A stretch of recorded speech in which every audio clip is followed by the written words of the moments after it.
या बुलेटिनचे प्रायोजक आहेत गांधी रिसर्च फाउंडेशन। नमस्कार, आपण पाहत आहोत खानदेश प्रभात डिजिटलचे सुपरफास्ट बुलेटिन।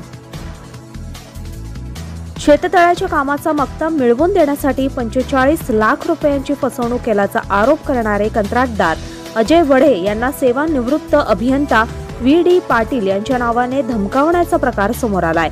दरम्यान बढे यांनी व्हॉट्सअॅपवरून धमकी देणाऱ्या पंकज नेमाडे याच्या विरुद्ध शहर पोलीस ठाण्यात अदखलपात्र गुन्हा नोंदवलाय। माजी उपमहापौर डॉक्टर अश्विन शांताराम सोनवणे यांच्या वतीने विद्यार्थ्यांना मोफत वह्या वाटप करण्यात आल्या। शहरातील जिजामाता माध्यमिक विद्यालयात हा कार्यक्रम संपन्न झाला। यावेळी मुख्याध्यापक योगेश पवार, सागर भारुडे, शैलेंद्र सोनवणे आदी मान्यवर उपस्थित होते।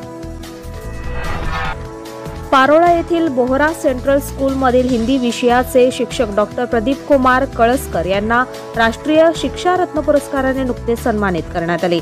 ग्लोबल युनिव्हर्सिटी सहारनपूर उत्तर प्रदेश तर्फे हा पुरस्कार देण्यात आलाय।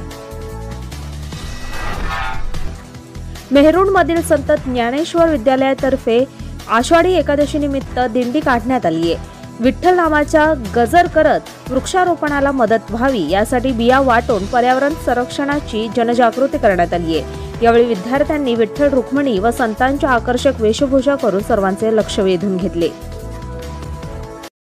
गांधी तीर्थ निसर्गाच्या सानिध्यात महात्मा गांधींच्या जीवनावरील जगातील पहिले मल्टीमीडिया म्युझियम। आजच भेट द्या गांधी तीर्थ, जैन हिल्स, जळगाव। अधिक माहितीसाठी www.gandhifoundation.net वर विजिट करा। या होत्या काही विशेष घडामोडी। यासह इतर बातम्या पाहण्यासाठी आमचे YouTube चॅनल नक्की सबस्क्राइब करा। पुन्हा भेटूया, तोपर्यंत नमस्कार।